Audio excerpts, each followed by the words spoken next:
Friends, very good morning to all. On behalf of Association of Corporate Advisors and Executives, welcome you all to this today's session at 11.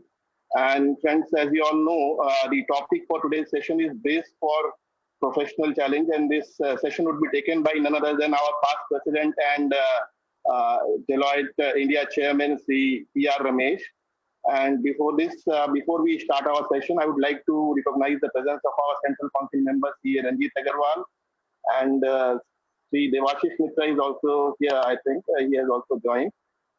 And with this, friend, before we start our session, I would like to tell you that we are also having a session on regular daily basis at 11. On Wednesday, we have a session on creating a lasting first impression. This session would be taken by Acae Dhandia. She is the famous image consultant and also international faculty member and director of training in AOL.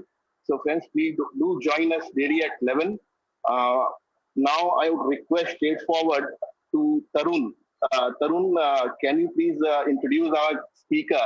And I know Sri P.R. Ramesh requires no introduction, but yes, we have so many members even from out of association. Definitely, please, Tarun. Thank you, Jitu Bhaiya. Is my voice clear? Yeah, please.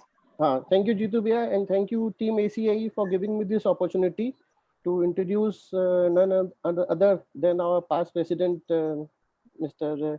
P.R. Ramesh. Friends, as you all know that ACAE at 11 is being organized regularly for the last 2 weeks under the able guidance and leadership of our president, Jitu Lohia ji, and under the able guidance of our past presidents and our leaders. And today, before you friends, we have one of our past presidents, CA P.R. Ramesh ji. He was the past president. He was the president in the year 1992-93. He is the ex-chairman of Deloitte India, and he is a celebrated chartered accountant, as all of us are aware, and he is an authority in himself. Sir, I don't have any formal introduction profile for you, but just to recall, in one of our CA Institute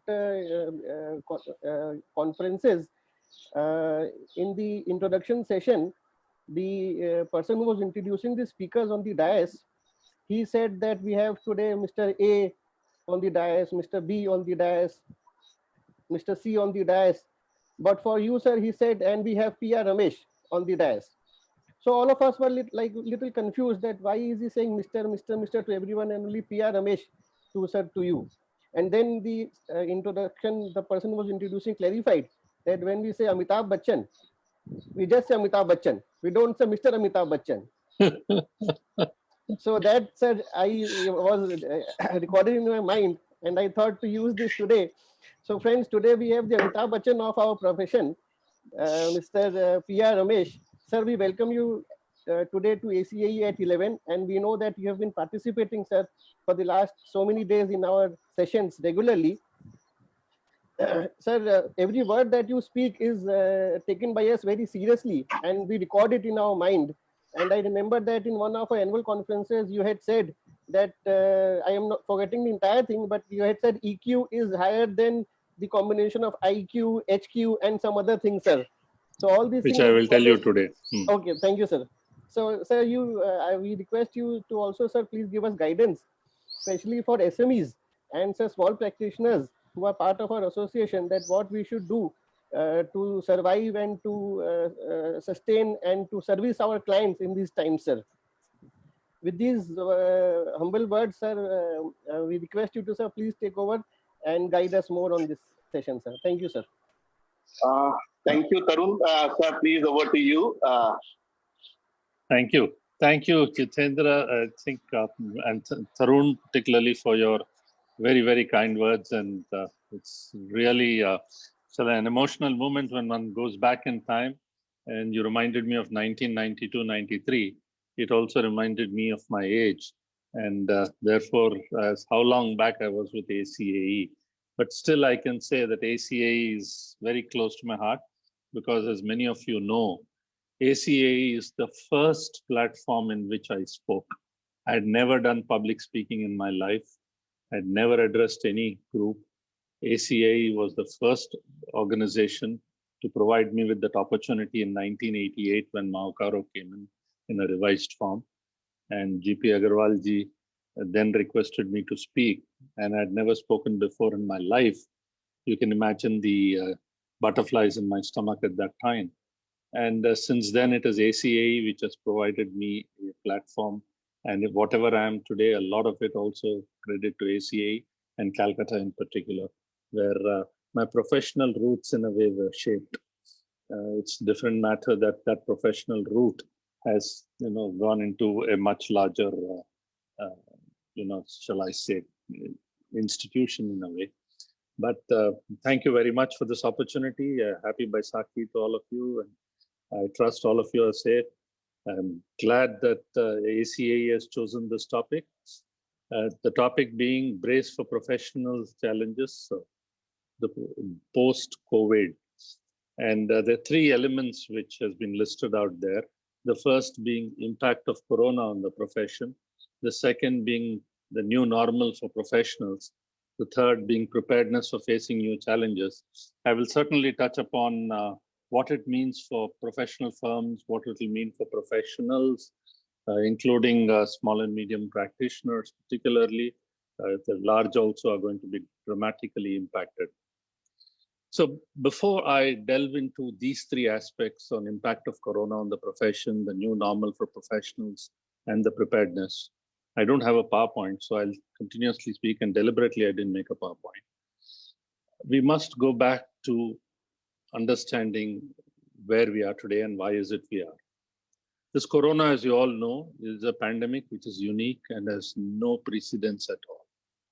It's global in its spread, and its impact across sectors will be on a scale never experienced before. So this is not just a health pandemic. This is an economic pandemic too. So if the Spanish flu, the First World War, the Great Depression of the 1929, and the Second World War were transformational events of the 20th century, COVID-19 will be the transformational event of the 21st century.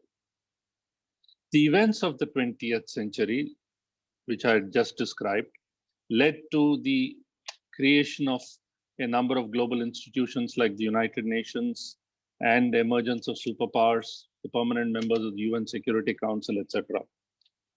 At this stage, no one, and I repeat, no one is in a position to predict how long this will last, whether this will recur in some form, what trail of destruction it will leave, how long it will take for recovery, and what will be the world post-recovery.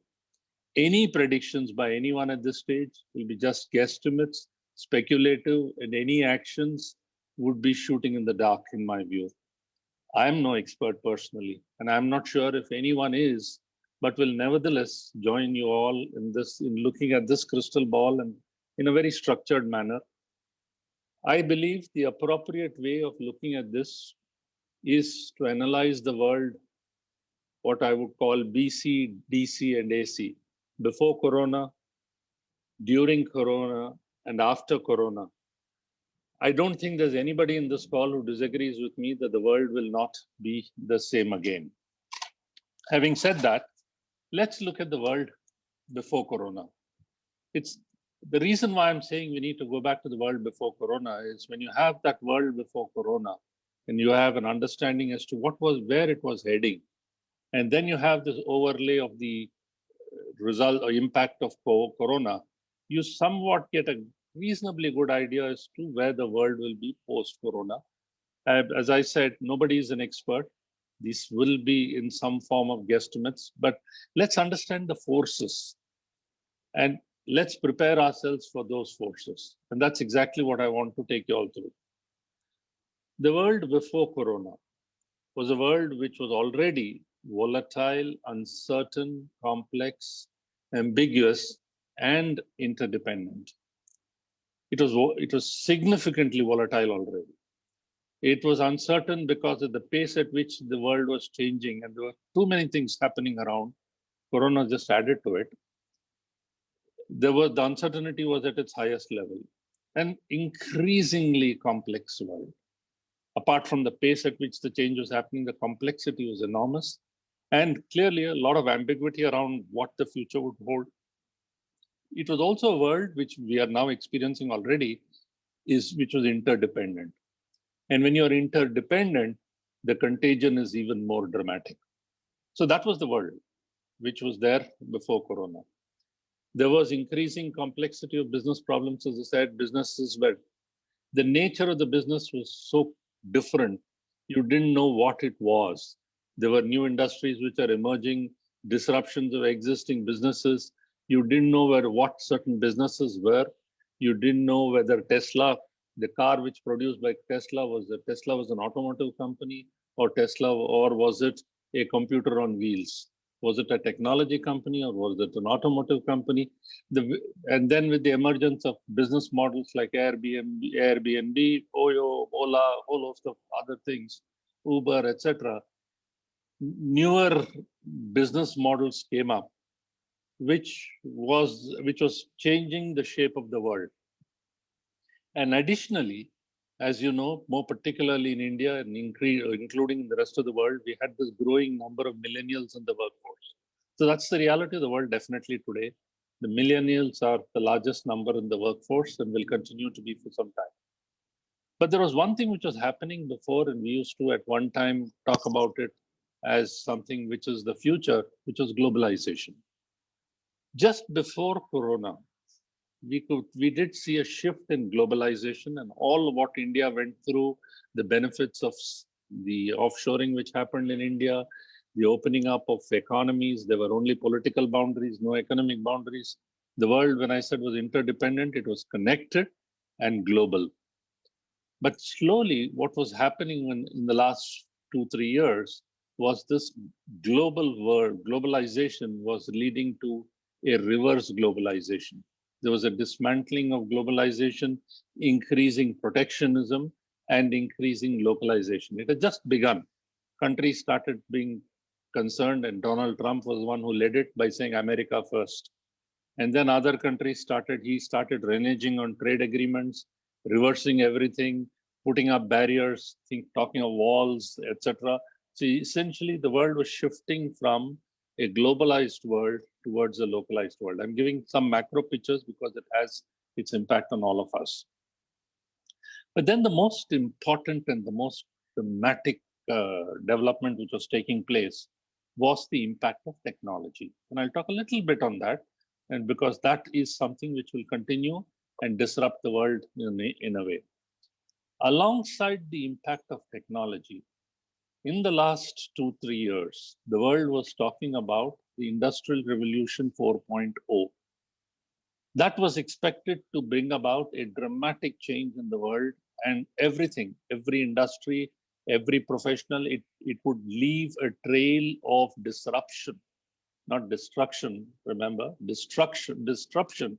Some cases could be destruction without excluding anybody, any service, any industry. That's why it was called the Industrial Revolution 4.0. Therefore, what we were seeing was a world which was already disrupted or in the process of being dramatically disrupted. And the Industrial Revolution 4.0, if you see, what was the Industrial Revolution 4.0?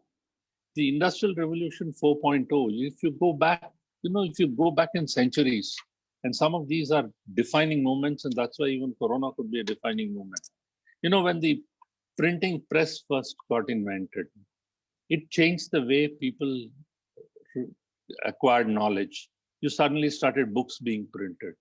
Then when the electricity was discovered, then you had a completely different life altogether. And then when you had railroads come in, you had a different level of connectivity and movement of goods, and the economic impact was dramatic. Why do we call this the Industrial Revolution 4.0? Because the first Industrial Revolution was somewhere in the late 18th century, when mechanical production started by replacing manpower by steam and water. The whole steam-powered machines gave rise to steam engines, etc. In the early part of the last century, the 20th century, We had suddenly automation, the mass production, we had division of labor, and wide use of electrical energy. You'd find most of the whole assembly line operations which began in the early part of the 20th century. That again, changed the way how businesses operated. We had mass production which came in. Then came in the third level, which is Industry 3.0, where you got technology into, some bit of technology into electronics, into the automation industry. This was the early days of internet, etc., in the early 70s, which one saw. But what we are now seeing in the fourth industrial revolution 4.0 is a convergence. It's of the physical world, the digital world, and the biological world. Everything around is changing. You have the physical to digital to biological to physical loop, which is completely taking place. 3D printing is for an example, which again, digital creating physical in some way. Again, physical created digital. We got into the whole host of artificial intelligence, etc. I'll speak a little about it. But we got into what we call the informatization of production. So the fourth industrial revolution was another dramatic thing. So it resulted in impact on businesses. All of this resulted in 6 different impacts. I would call the 6B impact in a way, which I had already spoken. The first one being business models. The second being bundled transactions. The way transactions were structured were completely different. It enabled, in a way, bundled transactions. Then borders or base of transaction. Where did the transaction originate? How was the transaction executed? If you're buying something sitting on an airplane using the internet there, where is the transaction executed? The delivery could happen from one place, originate from one place, could terminate at another place. Then you had business identity. I already give you an example of Tesla. What is the nature of the business?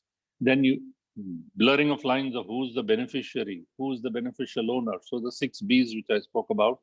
And there were 5 I's, which I would say beginning with I, which impacted businesses. First was information. Information was on a scale which was never before. The person who succeeded was the person who had information. All these points I'm making is because this is relevance for us as professionals. So the person who was the king was the person who had access to information and he was able to use that information.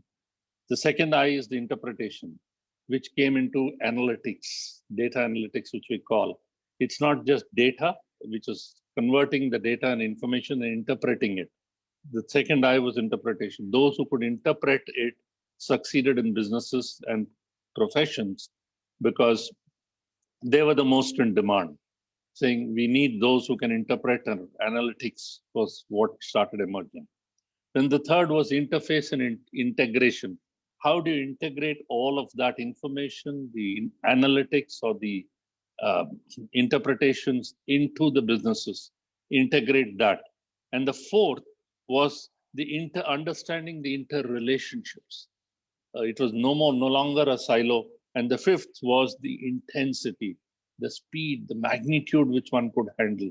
All of these 5 I's were already impacting us in some way in the way it is. But technology was the single biggest one. Technology changed the way as to what we do, how we do, when we do, and where we do. The result of technology was, which is continuing and will continue, and COVID or no COVID, technology will disrupt our profession for sure, without doubt. Everybody. You're already using technology now. This whole program using Zoom with so many people attending itself is an impact of how we are doing things. So what we do and how we do, when we do, and where we do is dramatically changing. And we need to continuously monitor that. This is arising because of speed. Today, the processors which are there, I don't want to spend time too much on technology, but at the same time to tell you, the speed at which transactions can be processed is unbelievable. Storage, if you go back to 1956, IBM, when it shipped its first 5 MB storage device, it was the size of 2 refrigerators, stored only 5 megabytes. Today, who talks of megabytes? You talk of exabytes and zettabytes and more than that, no longer even gigabytes.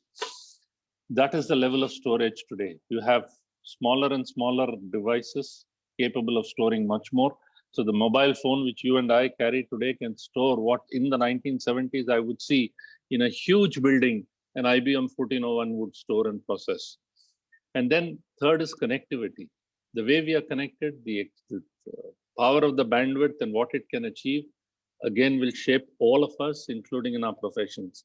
Earlier, connectivity was when connectivity was not there, the success depended on where we were located, how you connected with. If you are a tax practitioner, you would be perhaps better off if you had an office next to the income tax office.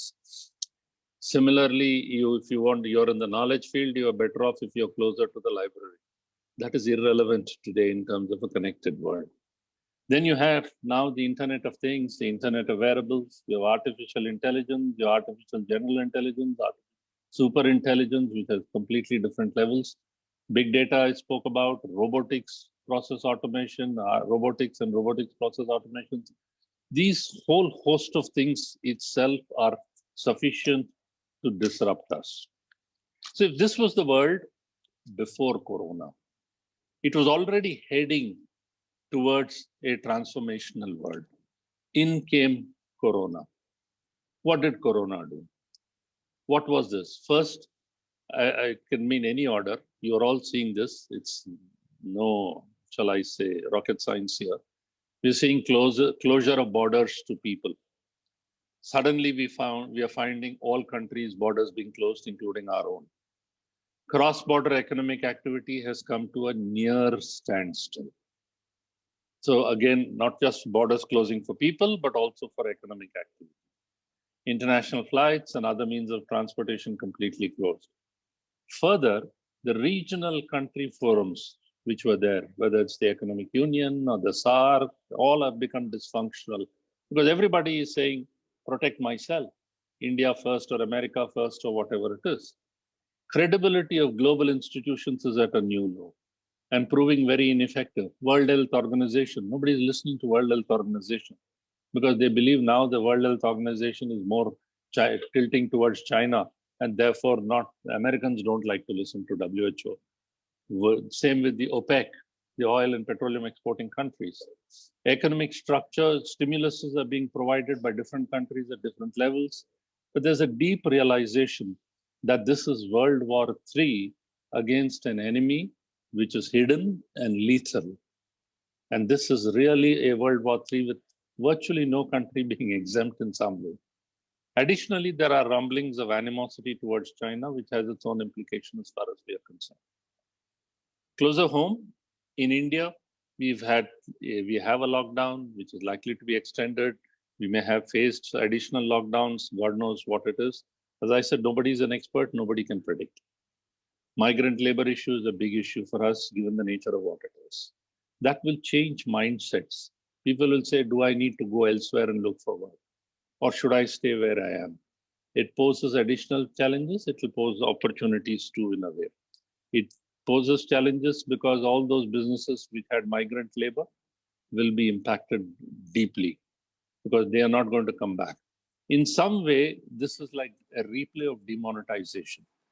India had some sort of a rehearsal when demonetization happened. The only difference then being people were allowed to move, but there was no cash in the system. Migrant labor went back because there were no jobs. Those small and medium businesses closed. It took quite some time for them to come back. But before they came back, there was the other bombshell of GST on those reeling businesses. And they barely recovered from those businesses. Then Corona has come in and virtually shut down many of those businesses. There have been big time supply chain disruptions. Agriculture related issues are again very big. You can't stop plants from growing. You can't stop a cow from giving milk. You need to find ways and means to start transporting all of those and using all of those, because that is fundamental to our survival in the way it is. Additionally, India too has announced financial stimulus phase 1. As you've had also a session on that, I know. Regulatory relaxations you've discussed. There has been a deep impact on sectors which could result in demise of or a number of businesses. This is the world and India as we speak. insofar as Corona is concerned. So what has been the impact during Corona? And then we can go on to the world after Corona and all those opportunities. So the first impact you and I, all of us are experiencing is what we call work from home. We have found new ways to work. Even an organization like ours, where we have across the country, there are 50,000 people. It took just 2 to 3 days to be able to shift to work from home. There are many larger organizations in the technology space who have more than 100,000 people who are today successfully connected and working from home. In fact, one technology company is going to produce its results on April 15th, which was used to do it much later. It's the first technology company to announce its results on April 15th. That's what it said. So you can imagine, it's not just work from home, it's almost business from home. And here is a company which is producing its annual results, audited annual results on April 15th, with everybody being at home. Now, it's not just work from home, it's also pray from home. Communications other than through physical interactions have developed. Now, all of these are, in a way, the new normal, which is a question which was raised. We have to study the implications of all of these on our own behavior. If we get used to a certain way of doing things, it doesn't take long for us to come back to those sort of things whenever there's a disruption. It also may result in a situation we may not wish to go back fully into the way it was before these things happened. Now, this work from home, it's sort of a situation, has given ideas to companies saying, why do we need large offices? Why do we need to have people commuting from long distances and coming to offices? If we are successfully able to work from home so long, why can't we have 50% of our employees or even much lesser come to the office at any point in time? Even when Corona first came in some countries, they introduced a 50% attendance. They said you cannot have more than 50% people coming into work. So we had shift system. 1 week, a set of people would come to office. Another week, the next set of people would come to office. The remaining set working from home. So essentially, it meant you didn't need that large office space. All you needed is systems to connect people, systems to be able to ensure that sort of communication which remains, and effectively reduce costs, reduce that level of interaction. We are reading today about airlines also going to ensure social distancing, which will happen. But the point I'm trying to make here is work from home has a far more deeper implication which is happening. It's dismantling that need. When Uber came in and Ola and others came in, what happened was automobile companies across the world saw a big shift in behavior. And they were even now experiencing it before Corona, that big shift. Their sales were dropping, not just in India, auto industry was going through for a different reason, but globally. They found that the millennials and others didn't want to own cars. Because a millennial would say, why do I need to own a car? Why do I need to own a Mercedes if I'm going to use it only 10% of the time? All the time it will be parked. I have to just go from point A to point B. If I want to be seen to be coming in a Mercedes, I can order a Mercedes just for that trip. You will think it's my Mercedes, fine, if I want that status. So people got used to an Ola and an Uber going from point A to point B, so much so that they stopped buying vehicles. Equally, we found that the millennials were also thinking, why do I need to own a house? I will rent a house. So they got mindset change. Now with this work from home, there will be a cultural mindset in corporates, which could equally result in how it impacts our businesses as professionals. What I'm trying to say is, if you are operating in a manner as a professional who would go to a client, be there physically, today you are connected with that client without going there physically. He's getting used to that. You are getting used to it. So it doesn't matter where you are, where your client is, and a whole host of things. That opens up a completely new world and a completely new behavioral change. Group events are being redesigned exactly as this whole event. Today, there are so many of us, we are not in a conference hall. Saturday, I heard this discussion, and there was one suggestion saying you need to open up the 4th floor of ACA's office and then redevelop it into a conference room. It begs a question, why do we need to do that?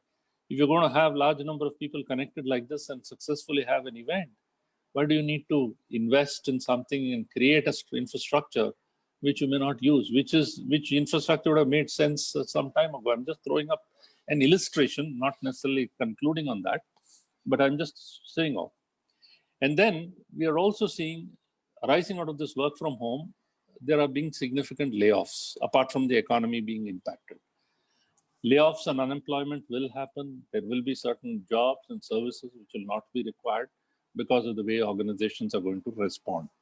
And there will be this conserve cash culture. Even the cash economy, I'm sure, would have diminished dramatically, because if you're not physically able to move anywhere, how will you even deliver cash? It will increasingly become digital. And once one gets into it, of course, after demonetization, it bounced back into a cash economy at the same level, but I'm not sure whether it will continue in the same way post-COVID. There will be, for some time, a conserve cash culture, deferral of capital expenditure, and any non-essential urgent expenditure, not urgent expenditure, will be deferred for the next 6 months to a year. Typically, what we used to see is when professional services growth, we used to say, would be 3 times the growth of the economy. That means if an economy grew by 5%, professional services would grow by 15%. That was a rule of thumb. In some sectors, it may have grown faster, more or lesser, but broadly for professional services, that was there. See, if economy is going to grow by, say, 1%, then professional services will grow only by 3%. We all have to brace for ourselves as far as that impact is concerned. Then you will see the impact on published results. Companies will be impacted by fair value erosion, which will happen, impairments, which will happen, a whole host of things. CA Institute must be commended for coming up with a wonderful guidance, which they came up with both on auditing and the accounting front.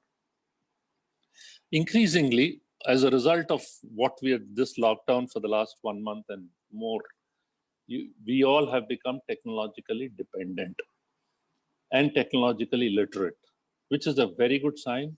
And once you have become technologically dependent and technologically literate, you wouldn't like to do anything else. I don't like to go to a bank now. I do everything online with my mobile. Why will I even walk up to a bank to do which I used to do long ago? And that's exactly what will happen to each one of us. Education, thirst of online education. I just read a news item as to how Byju's has added somewhere like 6 lakhs or 6 million, I don't recall, new clients in a way, or new registrations. But the fact is, online education will be the norm. Just like we are having webinars, etc., online education. There will be a thirst for significant bandwidth. Now let's come to the impact of Corona on the profession. A large part of the impact of Corona on the profession will be accelerating the impact pre-Corona. It will speed up dramatically, and that's exactly what's going to happen. So what was one of the things which arose out of technology? One of the impacts of technology, apart from all what I spoke about, was the principle of disintermediation. That means an intermediary will no longer be required. You're seeing that already in some form which is happening. Meaning that if I'm able to connect directly, why do I need an intermediary?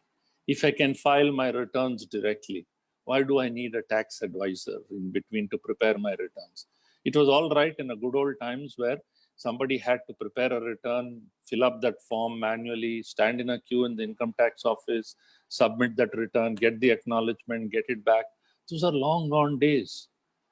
So if that disappeared, that whole process disappeared, I don't need that intermediary. And I've given this example all the time of travel agency, which used to be very big business. Now you and I book our tickets on our own.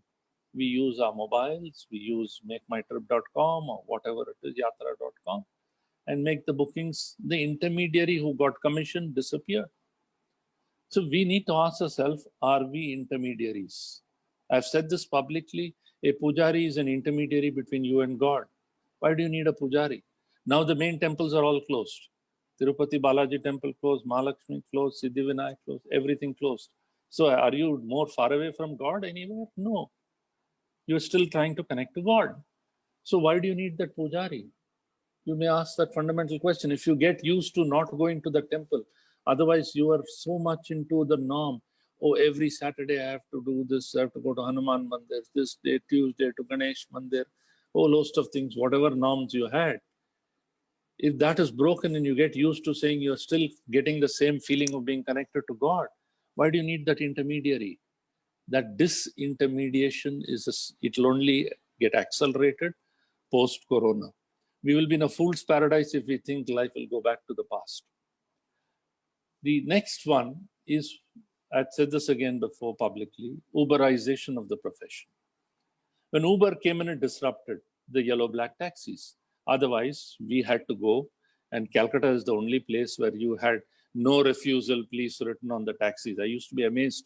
Nowhere in the world on the taxi door is it written no refusal. Only in Calcutta it used to be written.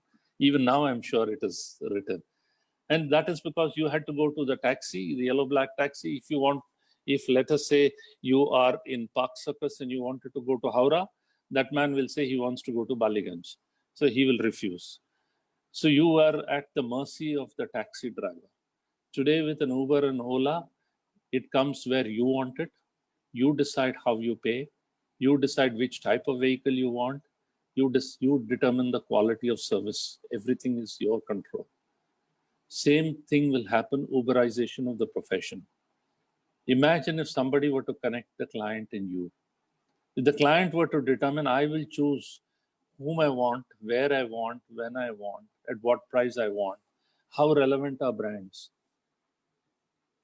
That is something we have to be prepared for, and everything was driven by technology. Uber succeeds because of technology. It also succeeds because of absence of licensing, exclusivity. Only yellow-black were licensed to ferry passengers. It's a different matter that because of physical contact now issues, one may be careful of which vehicle to go into. They may not go into any taxi and may want to get into their own cars, but that is only for a short period of time. But the principle of non-ownership, principle of seeking a service at my beck and call, I being deciding how it is to be chosen, absence of exclusivity or licensing was the trend which was happening. So it's automatically meant that why do you require a license? Why are you trained? If I went to withdraw cash from an ATM, I didn't care whether that machine was licensed or not licensed. It dispensed cash. We were used to a cashier counting cash. Now suddenly you're used to a machine because you can go even at midnight and withdraw cash at any point in time. So if there can be Uberization of the profession, I can connect to professionals. Then it means that all your, trade licensing, etc., which used to be there, which used to say working hours have to be from 10 to 6, all that becomes irrelevant in a technology world. Yet another is crowdsourcing. Today in technology world, I can throw out a problem. Anybody in the crowd can answer the problem and I'll pay the person. Why do I need to go to X or Y service provider? Why? I need my problem solved. If anybody can solve it, how does it matter? I will still be willing to pay. These are things which professionals must or remember. And the removal of statutory requirement. Increasingly, you will find that statutory-based services will disappear. Corona or no corona, this only will accelerate pre-corona because you got used to technology. You will say, why do I need all this? Why do we need to mandate all this? But it can be because instead of mandating your filing, it could lead to the regulator accessing your systems and taking information at any point in time or tracking it the other way. You've seen it in the past. We used to run after TDS certificates. Now who runs after TDS certificates? You look after whatever that Form 26AS or whatever it is, you see what is the TDS which is already there, and you start reconciling that particular thing. And then you have emergence of paraprofessionals. Anybody with the aid of technology can do work. It doesn't matter whether a person is CA, non-CA. A 8th class pass with the use of technology is as good as anybody else. If I can test my own blood sugar, my own blood pressure using a gadget, I'm not a qualified doctor. It tells me the reading, I know what it is. If use of Google, I can do everything. These were things pre-corona, and they will only accelerate big time in the way it is. Now, as professionals, there are three things for us: clients, services, and talent.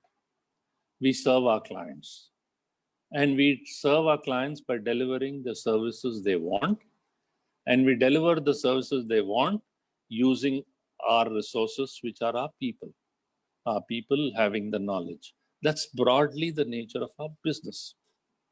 Now, we need to ask ourselves, who will be our clients? And that is determined also by who needs the services. My biggest problem at this point in time, which I foresee, and which I was already foreseeing pre-corona, it, as I said, will get only accelerated, is the nature of service requirements will change. The shift which I was seeing was from compliance to advisory. Because if compliance becomes automatic, if returns data can be captured and filed, compliance will not provide you with the level of revenues or the level of profitability which you want, because the prices will drop. Finally, it's all automated, low-level people. You don't need CAs, you don't need anything. It will all get filled in. The shift was happening from compliance to advisory. What, as I said, if you recall what I said earlier, I talked of information, I talked of interpretation of that information and integration of that information. That interpretation of information and integration of that information is all in a way advisory. That you interpreted, which is advisory. I'm not talking of, this whole system of case laws and whole host of things. But you must remember in terms of clients and how it is. Now, you've just started experiencing a certain thing like faceless assessments, maybe faceless tribunals. It need not be, you need not appear before a tribunal next to your house or in the same city in which you're operating. You can't say, oh, I know the president of the tribunal, income tax appellate tribunal in Calcutta. How does it matter if your case is on a random basis comes up before a Bangalore tribunal? Because of technology, if faceless assessments in the way it is, we need to understand these trends and say, what if? What if this trend were to become a reality? What does it mean for me? What if this trend were to become a reality that I appear before a tribunal, my case comes up in a tribunal which is nameless, faceless, wherever it is, for all you know, maybe operating out of Bangalore? How does it mean? So I'm saying similarly is the issue with clients. But in services, the second thing which I'm seeing is there will be a big time shift for non-traditional services. What sort of non-traditional services will come up? We are already seeing a lot which came up in the pre-corona. When IBC came in, we have suddenly a new host. When GST came in, for the first time, I was very happy to see chartered accountants getting into indirect tax. Before GST, it was dominated by lawyers. Once GST came in, every chartered accountant jumped at the opportunity and became a GST specialist in a way, which was great. And that's what will happen. Non-traditional services will emerge. Forensic, I'm just giving examples, but I'm saying these is something we have to prepare ourselves for. So clients, services, and then talent. What should be the type of people we want to have? That is a significant challenge because we will need technology proficient people. Increasingly, as part of our offices, as part of our firms, we need technology. And that is why I believe there will be a change. A time will come where the CA Institute, I know Ranjit is here, and Debash is here, they may disagree with me, or it may be blasphemy for me to speak about the professional body or the profession in a way. But I'm sure they are wise men, they are indeed wise men, good friends of mine, they will realize that these trends are disturbing in a way. The simple thing is, if I will need technology and whole of my business will be significantly impacted by technology, shouldn't I be allowed to partner with technology specialists? Shouldn't they be integrated? They may not have a CA qualification. You can't make every CA a technology specialist, nor can you make every technology specialist a CA. But you can have technology specialists and CA come together big time. So that may mean we need to revisit ourselves. What is the nature of our firm, which we will call ourselves? Will we call ourselves CA firm? Just like I gave example of Tesla. Is it a car, Tesla car, a computer on wheels, or a car with a computer? Increasingly, it seems like a computer on wheels. So similarly, the nature of our organizations will be completely impacted by this technology. We may need to partner with others and realize that the competition will no longer be from other CAs, but the competition will be from other service providers outside of the CA profession. As services get bundled, which we will see a bundling of services, the more services get bundled, the more you will find that you will need to partner with others and you will be competing with others. What prevents a technology company from providing the service you and I provide? What prevents somebody from doing that? It is because today you have some sort of exclusivity. But once the consumer demands that, that exclusivity will disappear. If I am an IT company, let us say I'm Infosys or TCS, why can't I? They already are doing your accounting because a lot of outsourced work they're doing. Why can't they do your auditing too? Because as I said, it's information, it is interpretation, it is integration, or the three of those 5 I's which I mentioned earlier in the way it is. We need to be mindful of this threat of competition, not from within, but from without, from the outside. It therefore needs a change in our own mindset, skill set, and tool set. It means the professional body first must reinvent itself. The time is now for the CA profession to seriously reconsider the way it functioned and the way it should function. We can't live in 1949. Just now, I'm sure council members must be having council meetings on a virtual basis. Then you may ask yourself, why do you need a council with 40 people? Why do you need a place in some manner? You'll increasingly find how can we conduct exams across? Without all the social distancing, how will you conduct exams? Why can't the exams be online? If education is moving to online, if teaching can be online, why can't the evaluation mechanisms be online big time? So there will be a big shift in terms of education, training, exam, oversight, advocacy, whole host of things as far as the professional body is concerned. But the most important thing which the professional body will need to do is equip you and I with tools, either free or at affordable costs, because eventually it will be technology which will drive our work. I will need to have that level of software, which is blessed by ICI, which is the software which everybody uses. Thereafter, with those tools, the interpretation and the integration skills will be mine. But if the toolkit can be provided, then we will be able to energize every professional and at least provide that equal equipment, you can say, for everybody in some manner. And what I foresee, as there will be bundling of services, I think perhaps the time is now to ask ourselves, should there be merger of professional services organizations? While already there is this clamor, ICSI says we are governance professionals, we can do all things. ICWI may say all those things. The simple point is, from a consumer point of view, how does he care what your qualifications are? How does he care what your licensing requirements are? He needs the service. So if services are bundled, he will seek an integration of all of it. We used to see that which was happening in the M&A space. Clients would say, why do I need somebody separate to do a merchant banker to do a valuation, somebody to do a legal due diligence, you to do a financial due diligence? Why can't I have one service provider to do all? Accounting firms started getting into legal services. Then the legal profession woke up in arms and then started fighting. Valuation services, merchant bankers started providing. Accountants said, we also can do it. This is our job.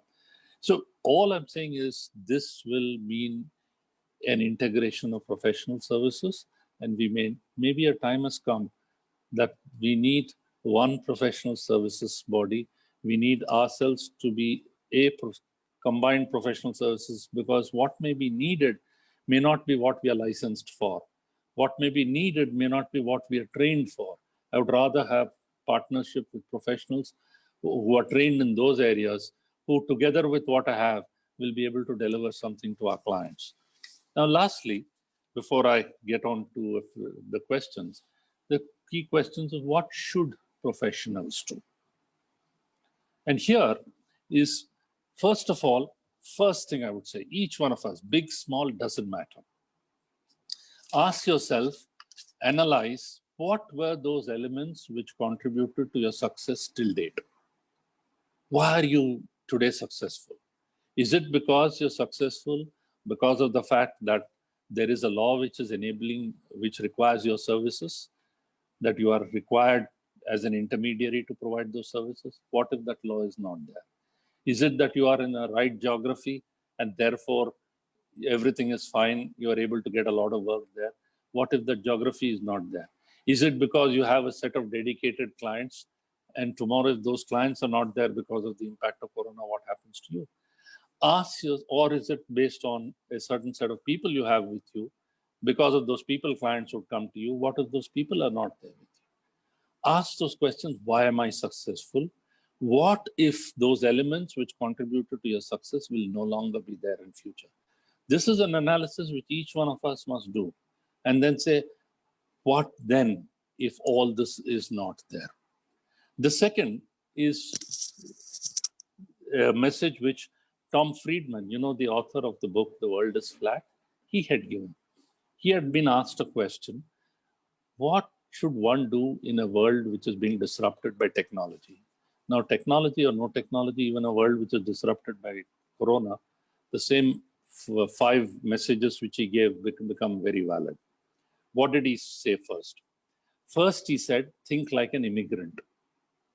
Because in a fast changing world, in a world which is volatile, uncertain, complex, ambiguous, and interdependent, and a world which is impacted by technology, you may wake up like Rip Van Winkle.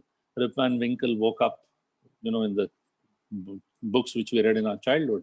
He woke up after 20 years, he slept for 20 years and woke up to find the world completely different.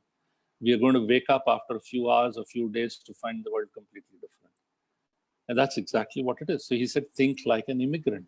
An immigrant who went from Syria all the way to Germany suddenly is in a new land. All his qualifications in Syria are useless. The language is new. Culture is new. Working conditions are new. Currency is new. Everything is new. But he has traveled to Germany because that is the land of hope. And he has to survive in that land. How does he think? We have to think like an immigrant is the first message.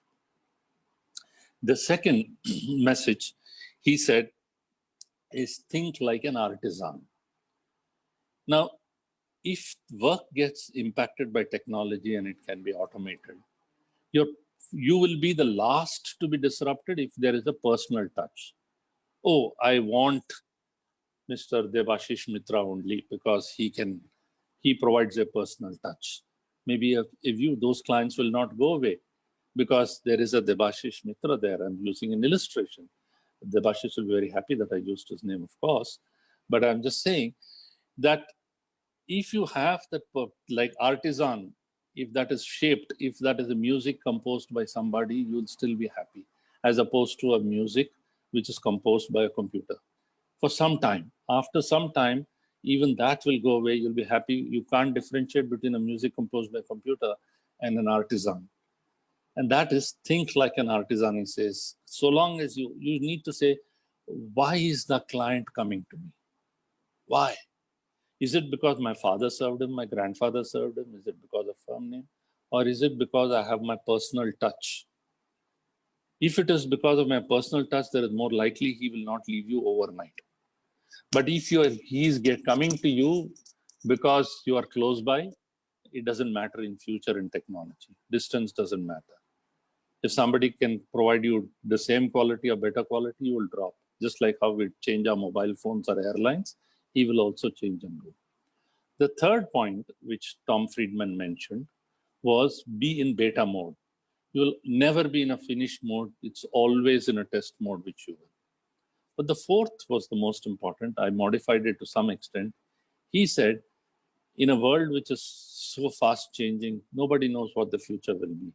He said, I gave a formula. PQ plus CQ is greater than IQ. I have modified the formula, but I'll tell you what PQ plus CQ is. He said, passion quotient plus curiosity quotient is greater than intelligence quotient. You need to have passion. If you don't have the hunger to change and the hunger to experiment, a hunger to explore, you will go by the wayside. Second, he said you need to have curiosity quotient. Nobody knows what the future will be, but you need to see those trends. Why? Why not? What if?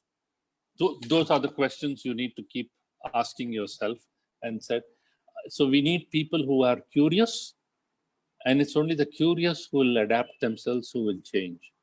If, like most old people, I'm also an old man though, who will say, no, मेरे को तो ये नहीं आता, ये iPad सब नहीं आता, my grandchild पोता को अच्छी तरह से जानता है, वो हमको change कर देता है सब जो भी है. That means we have a mindset block. We don't have a curiosity quotient, nor do we have the passion quotient. So he said PQ plus CQ is greater than IQ. Organizations today are realizing that, and they say we don't want intelligent people. We want people who are curious. We want people who are passionate. I personally feel the formula needs to be modified to add EQ and HQ. You need an emotional quotient, high emotional quotient, and a high human quotient. We don't want robots. We want people with a heart, people to be human. So that was the fourth thing which Tom Friedman said. And the fifth thing he said is think like an entrepreneur. An entrepreneur takes risks. An entrepreneur knows that the business will not be the same all the time. So he adapts himself to the new way of working, because that is the new way. Imagine if somebody says, no, I don't have an email address, I don't have a mobile phone. You can't function in the world today because OTP becomes the norm. So multi-factor authentication is the norm today. You can't live in the past saying, मैं तो mobile नहीं रखता हूँ. So that is the adaptation. An entrepreneur takes those risks. Think like an entrepreneur. So these are the 5 things which Tom Friedman said, which professionals should do. And I believe professionals should embrace technology. If you're technology myopic, short-sighted, and thinking that, oh, this will not disrupt me, it's only a matter of time. If you're technologically illiterate, you will remain illiterate, because literacy is never about written word or the spoken word. Literacy today, big time, is about technological literacy too. And then, as professionals, we need to improve our resilience. We can't be vulnerable. If I have to be resilient, I need to have a range of services, some things which may be relevant today, some things which may not be relevant today, but may be relevant tomorrow. All I'm trying to say is, the more services, just like the more fingers you have, you can grip something better. Even if one finger is not functioning, the other fingers will function. Just like that, if you have a larger range of services, as opposed to being a specialist, you need to, I'm not saying individuals should be generalists. All I'm trying to say is you need a collaboration of specialists. You need to have a wider range of services. And that's why I go back to my point of merger of services and service professionals and service bodies, if I may say. It therefore means there needs to be more consolidation of professionals. Then we need to, as I'm thinking aloud, we need to institutionalize this Kirana store model. As I see how the e-commerce is shaping up, and I read all about it, the one thing which came out very starkly, people said, we are survived because of the neighborhood Kirana store. That means suddenly the neighborhood Kirana store became relevant. All those who depended on Amazon and Flipkart and others suddenly realized that there is a time when even your neighborhood Kirana store can deliver value. Essentially, it therefore means we need, and what I guess the future will happen in the post-corona world will be a integration of the Kirana stores with the e-commerce. Essentially, it means that the larger e-commerce companies will use the last mile delivery through the Kirana stores. So the Kirana stores will become technologically proficient. They will be connected with the larger e-commerce companies who will take orders on a national basis, and your neighborhood Kirana store will come and deliver to you. You may place the order from anywhere, sitting anywhere, in a technology basis. And there will be economies of scale, and the supply chain will be managed by the e-commerce companies big time.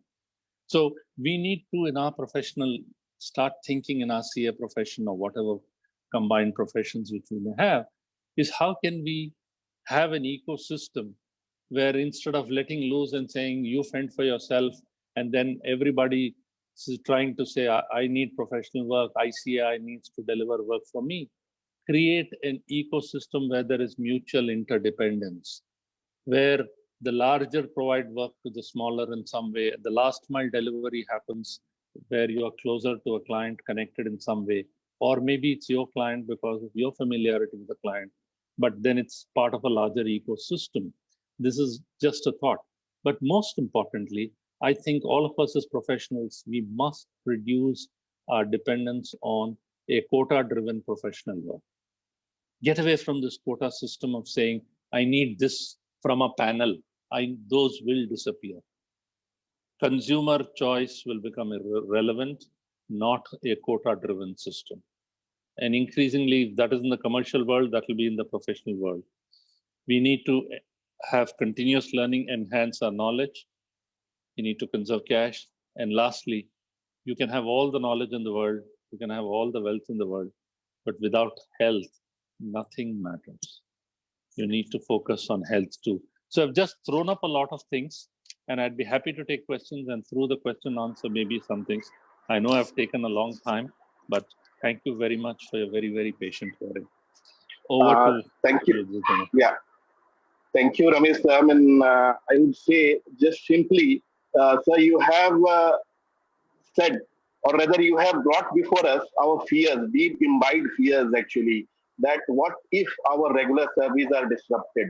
Then yes, as sir said, it's the right time that we should face our fears, or be banished in our fear.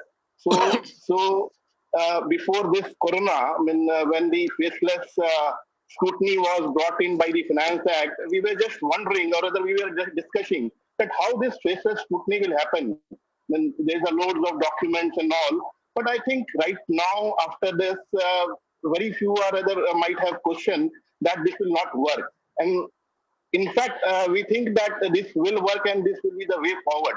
So with this, we have a lot of senior professionals, C.S. Gupta ji, Banjara ji, and our council member, Devashish Mitra, Ranjit ji is also there, along with other professionals and past students.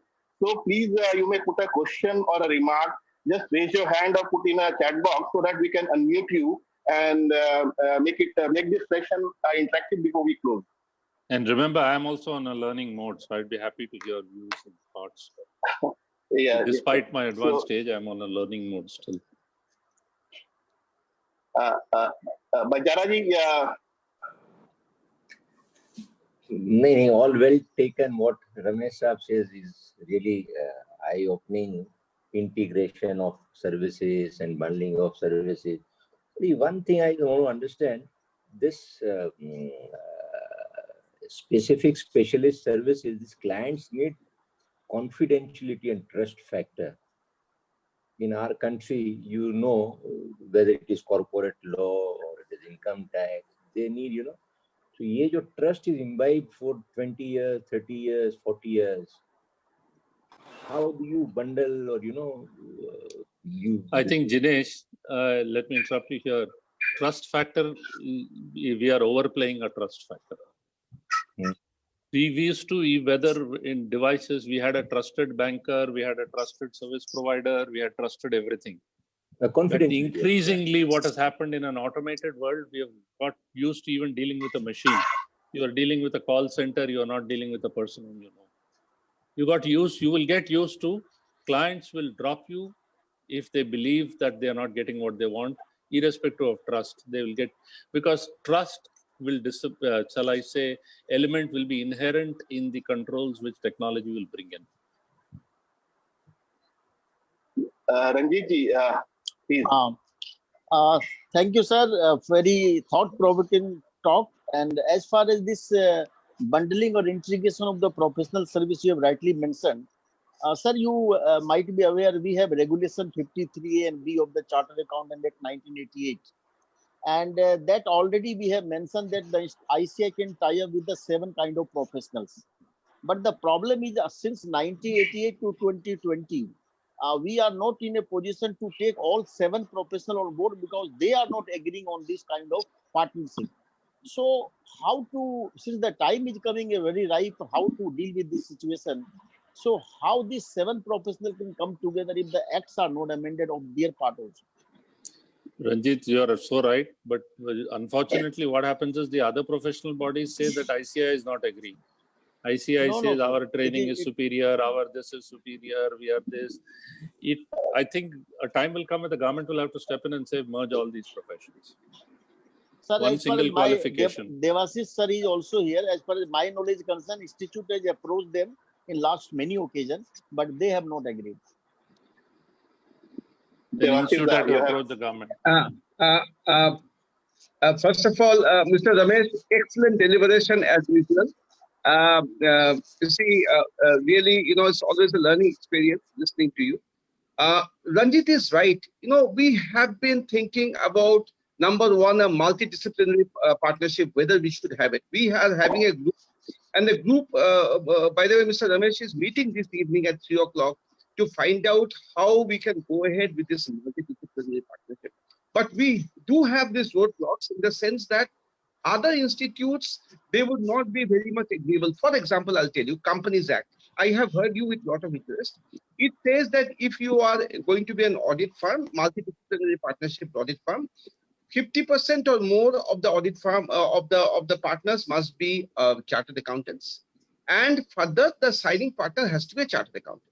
Now you see, Mr. Ramesh, the problem is this: there is a demand from the other side that why you restrict it to only chartered accountants. Even non-chartered accountants should be asked to do attest function. Now you said that look, all this other, everybody should merge together. But can you tell me that a non-chartered accountant doing attest function, something a bit difficult, for us to accept? Let me answer that question. You say have your I understand what you're saying. It is today. It is in an airline. Who flies the aircraft? A pilot. And every pilot can't fly every aircraft, right? An airline has maybe hundreds of pilots. Only if you are accredited to fly an A320, you can fly an A320. And that accreditation comes after a certain number of hours and training. So just like today, even whether it's in the insurance sector or others, they say you need to have one person with a DISA qualification who's involved, or a CISA qualification. All I'm trying to say is first think of the organization and then think of who in the organization can do the work. Just like you think of, you go to an Apollo hospital, will you allow a nurse to do a surgery? No. You will say a person for a heart surgery, it has to be a cardiac specialist. So all I'm trying to say is first, can you open up a professional firm and say it has to be a multidisciplinary firm? Allow everybody in. And then who can do an audit can be somebody who's accredited to do an audit within that firm. Somebody who's not accredited to an audit will not do an audit. But I'm trying to distinguish between an institution and an individual. Just like the pilots, I said, every pilot, you can't, if you're an ATR pilot, you will not be allowed to fly a Boeing plane, even if that is available. I totally agree with your viewpoint. So start with that thinking. That has been the viewpoint of the institute also. We are trying to convey. We are aware of the importance of the argument that you have put forward, that the multidisciplinary partnership going together, going ahead, networks, guidelines, very, very important as we go ahead. We totally agree. But, these are small roadblocks that we face. We are trying to overcome these roadblocks. I hope you do, because before we become irrelevant, I think we need to move with speed on that. We need to take the Kamal, lead. If laws have to be changed so much, we can't be prisoners of laws or prisoners of 1949. Kamal, you want to add something to this? I think you will be advocating. You are unmuted, please. You are muted. My concern was also on multilateral partnership, as I have told to Devasas Ranjit also earlier, and Ramesh sir has rightly directed how it can be handled. So I'll request Devasas Ranjit and other council members to have a working committee on this, and if possible, take Ramesh sir also on the committee and see how it can be worked. Because today we have to institutionalize our practice. Because on digitalization alone, a single firm cannot make a headway, and it will be mixed. Like there are seniors who are not so much, as Ramesh has said, that we have to be digitally literate or computer literate or techno literate. But at time, even the rest of literacy, some are not coping up with the pace of the change. So if there is a institutionalized practice, somebody will cover up the deficiency of others. So, very speedy thought on this should be done is my request to all. Thank you. Thank you, Kamal Bhaiya. We have, sir, one question in the chat box that right now, due to this work from home scenario, when we are spending more time with our family, with our spouses, good in some way. But yes, the world has also seen that the home violence is also increasing. The violence against the spouse, against the children are increasing. So then how do we take this? No, we are overplaying it. The reality is in US, well before Corona, we used to have 40% contingent workforce. People who are working from home and people who are freelancers. Increasingly, we found specialists would leave organizations and say, I'm now a freelancer. Why should I be tied up with one organization? Now, when that is the scenario, there is a very well-disciplined mechanism in the Western world about working from home. For them, it's become very easy. Even in India, these organizations today in working from home, they're getting around some work disciplines in terms of timing, saying meetings will be held between this time, just like you have fixed. Haven't you fixed 11 o'clock as the time every day for this thing? So irrespective of what things are there, everybody at home knows you are not available at 11 o'clock. That disciplines will come in. There will be transitory issues. There will be some exceptions where somebody may not have a home of that size, may have noise at home. But by and large, necessity, as they say, is the mother of invention. It's a cliche, but the fact is, it has proved always right. People will adapt if they have to survive. And that will happen. There will be some psychological barriers. I know a fact in winter in the Western world, when there used to be extremes of winter, you're locked in. You can't go out. But you still work from home, and there used to be psychological issues because there was no sunlight except for a few hours in a day. You can't even see the sun. It's mostly dark all through. And it was terrible. Psychological effect of it was dramatic. But yet that world functioned and that world continued. Rightly said, sir. Gupta ji, SS Gupta ji, please. I totally endorse and agree with what Ramesh said, that specialization can be for an individual to practice and work. But then once you institutionalize your practice, then you need specialists of different areas and functions. And that will make your firm all service under one window. That is the need of the hour. That is the need of the hour.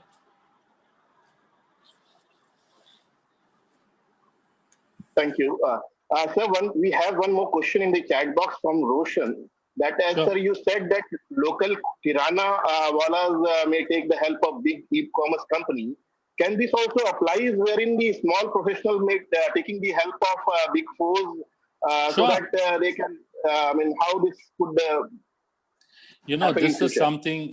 something. If you start alienating and dividing big, small, all that, it will not work. I have always said this over the last several years, and I've said this to many past presidents also. Look at the automobile industry model. The large automotive companies, Maruti, Suzuki, name it, Ford, Hyundai, they don't make the whole car. Lots of parts of the car are made by ancillary industries. And those ancillary industries produce those parts, whether it is steering, brake lining, tire, wheel rim, battery, whatever it may be. They produce it to Maruti's, to Suzuki's specifications, based on design provided by Suzuki, to the quality standards of Suzuki. And they survive so long as Maruti is producing. So there is a mutual dependence. So the ancillary industry does not hate Maruti, nor does Maruti says, no, we will do everything ourselves. It does not want to do everything themselves. At best, it will do the main part, which is the engine themselves. The rest is all, we use the loose term outsourced, but it is through ancillaries. I am saying, why shouldn't the large firms think on these lines and be encouraged to do that work? We need to create that ecosystem of mutual dependence. Then the small is not a competitor for the large. The large know it also. The component manufacturer in a Maruti car will never make the whole Maruti, never be able to make the whole Maruti car, but will fail if Maruti closes down.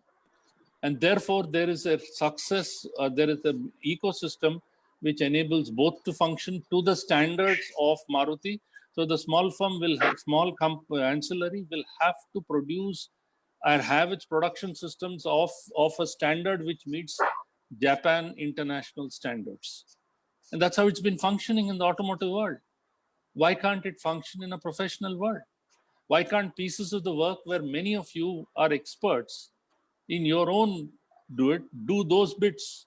You're not going to suddenly take over or a large firm or get into competition, because it will take you time.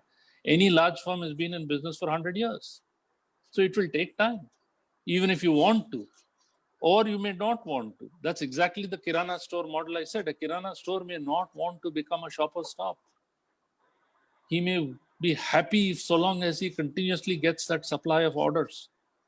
Doesn't matter where it is from, and he'll be happy to supply.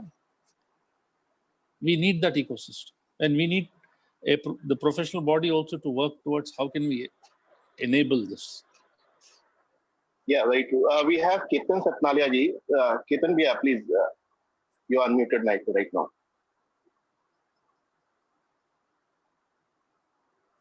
Ketan ji, you can unmute yourself. His hand is up, but he is. Yeah. I think. Yeah, we can hear you now. We can hear you. Go ahead, Ketan. Is having some problem with the audio. I think in the meantime, I have one question, sir, Ramesh sir. Ramesh sir, as you said, with the internet working and with the during Corona, so many information is in the form of IT, and the investment required in information technology will not be possible for many mid-sized firms and small firms. Then do you see these firms ending, or they have to just to survive, they have to merge? No, not only merge. I'm not even saying merge. All I'm trying to say is, to begin with, this is the role of a professional body. The professional body has the muscle, the financial resources to be able to come up with information technology tools to be able to provide all its professionals at an affordable cost or free of cost. That is what you require from it. You require from an ICI, not clients. You require tools from ICI which are accredited at an affordable price. Then you can be able to. It's just like, tailoring, but you want a sewing machine. That's exactly what needs to be done. And that is what they need to work on. They need to work on something like, say, audit. Why can't there be a common audit software which is provided, accredited by ICI? Why can't we work towards, and then say all of this? Why do we need to have a tally come up with a product? Why can't an ICI come up with an accounting product? An equivalent of it. I'm just throwing up an idea. One person, it doesn't matter even if tally is coming up with it. So long as it is accredited by the professional body and it's made available to members at a reasonable cost or free of cost, so be it. Thank you, sir. Ketan, go on. Yeah. Basically, what I understand from Mr. Ramesh's talk is, And he has given examples of all the large companies, very, very big companies like Tesla and Maruti and all USA and everything. Nothing relevant to Indian and small businesses. About Okay. those. Okay. Secondly, what Mr. Devasis and all Ranjit Agarwal said that there should be a partnership with other institutions. Why can't we get our job done by other professors on a job basis and pay them without entering into partnership? Kailash, let me answer your second one first. I'll come to the first one also. The choice is yours. You want to get your job done through somebody, fine. Tomorrow, increasingly, as he is doing a job, he will do your job also. It's up to you. Nobody is forcing you to give up your independence or doing anything. All I'm trying to say, it's something like if you are a small doctor, you will say, oh, this problem, I will refer you to X. Oh, this I don't know, I will refer you to Y. Thereafter, that person will go to a nursing home who has got all the specialists. Why will he come to you? You will lose your client. It's a choice is entirely yours. Nobody is stopping you. All I'm trying to say is as bundled services are sought after, it's got nothing to do with big. Everything will be bundled. They will then require a combination of service providers. If you want, it doesn't mean therefore that a local tailor will disappear or local kirana shop will disappear. No, they will survive. All I'm saying is if you want to improve resilience under any circumstances, then the choice is yours. You want to do this, do it. If you don't want to do, you want to do exactly what you are till your product is no longer wanted. Absolutely true. Now, the examples you said I gave about big, I gave about Tesla just to tell you as to how things are shaping in the world, which has impacted you and me. You and I have also used Uber from an yellow-black taxis. We have seen the transition which is happening. That transition, which is, if it has happened next to our house, it can happen to everybody. And I'm seeing that to all our children in the way their behaviors are happening. They think we are in an outdated age. If we want to, so I'm not used Tesla as the example to say only the big are getting disrupted. It will come to your neighborhood some point in time. Just like Corona did not distinguish between religion, did not distinguish between wealth, it impacted everybody. These things will impact over a period of time everybody. There will be still survivors at smaller entities. We have last question from R.S. Jawarji. Jawarji, you are unmuted. You may speak. Okay. Thank you, Ramesh. Always pleasure to listen you and always getting new ideas from you. I would like President to keep you on in a month or two. Ramesh, I would like to share my thoughts something. What you said is absolutely correct. In fact, this is the first time experience that we had work from home. And we as acting as registrars and share transfer agents, we did the interim dividend of a company having around 60,000 shareholders. And we did all the work absolute in a satisfactory manner to the company and to the shareholders. In fact, to be very frank and I myself was surprised when the younger people could take on and they have done it. So I 100% agree with you that we should not be afraid of, rather we should try and do the things. And I'm now sure that next time when we sit down in the office, I will call my people and tell them what we need more so that in case of 3 days, 4 days, holidays, we can serve our clients. So I'm really thankful to you that you have given very good ideas. And if people want, they can do it. This is what I wanted to say. And thank you once again, Right. Ramesh. In fact, as my good friend Sanjeev Mehta, who's the chief of Unilever, Hindustan Unilever, said, they did a merger with GlaxoSmithKline during this lockdown period. They did a merger of two big companies. They took over GlaxoSmithKline in India during the lockdown. Can you imagine a merger being done remotely? And I understand now that some companies are doing e-voting also through this. Yeah, there is an MCA circular on that. Yes, there is a circular on that. So they are doing. I would like to also add on this. Yes. Okay, thank you. कमल भैया बोलिए. We are also into share transfer agent business, and we are also providing all the services except physical transfer, all the services to our clients through work from home. And at the same time, we are also into insolvency business. Me and Jitu together, we have handled more than 8 or 9 committee of creator meetings. We have handled e-voting, etc. Everything that we are doing. But wherever possible, we on daily basis, all our 20 team of company secretaries, advocates, we meet daily and we exchange of information, exchange of work. We are just trying to learn because after this post-corona, we have to convert our office on work from home. That is we have in our mind. I'm sure the next council elections will be e-voting. Rightly said, sir. With this, friends, we come Jitu bhaiya, last question from Sanjeev Sanghi. Yeah, Sanjeev. Thank you so much. Just a very small question, taking to the clue of CPA exams getting conducted in India now. Just a recent news is coming up. Now, all the global institutes are going to open up having examinations in India for finance professionals because there's a huge finance professionals.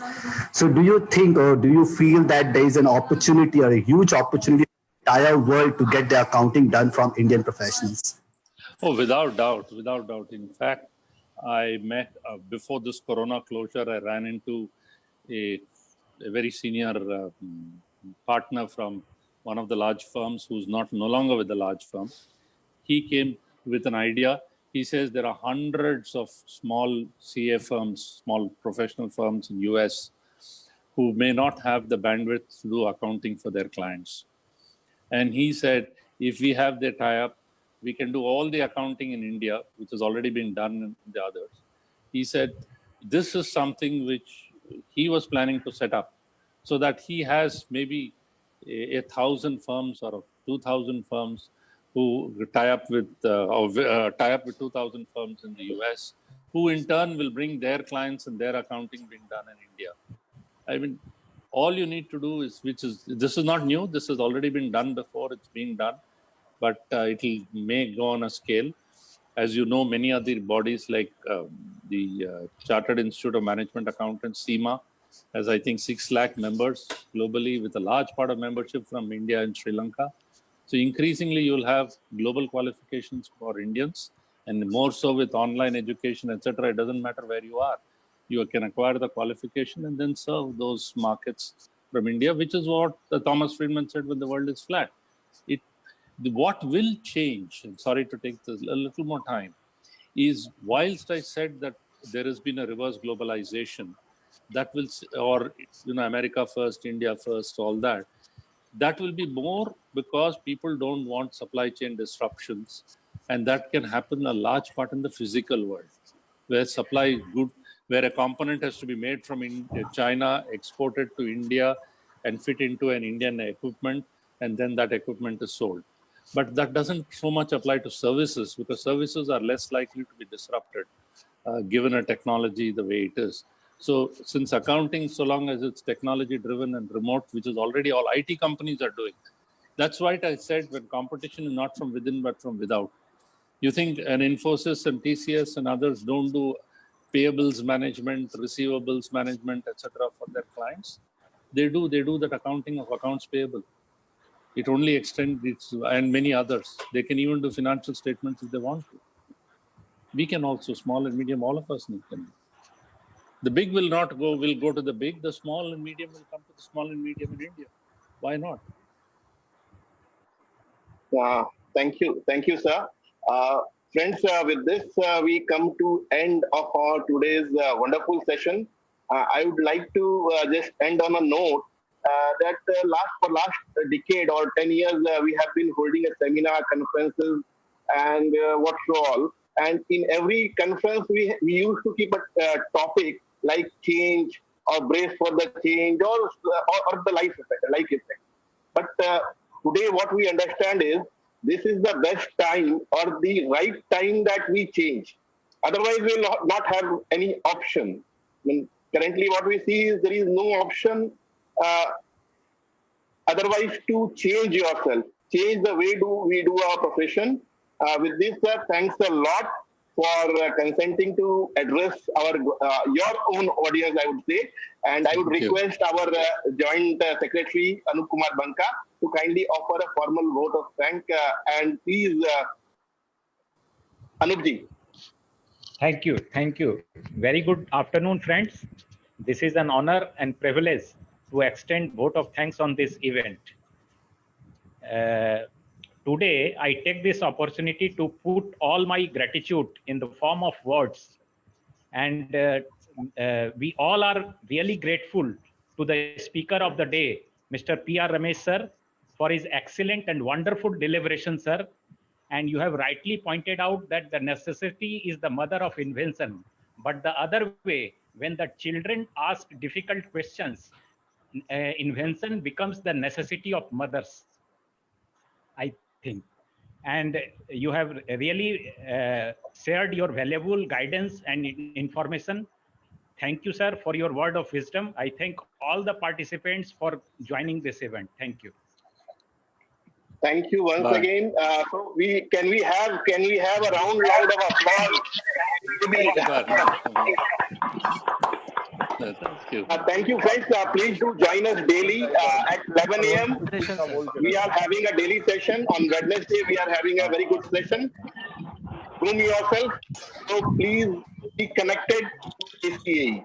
Thank you. Thank you, Ramesh, sir. Thank you.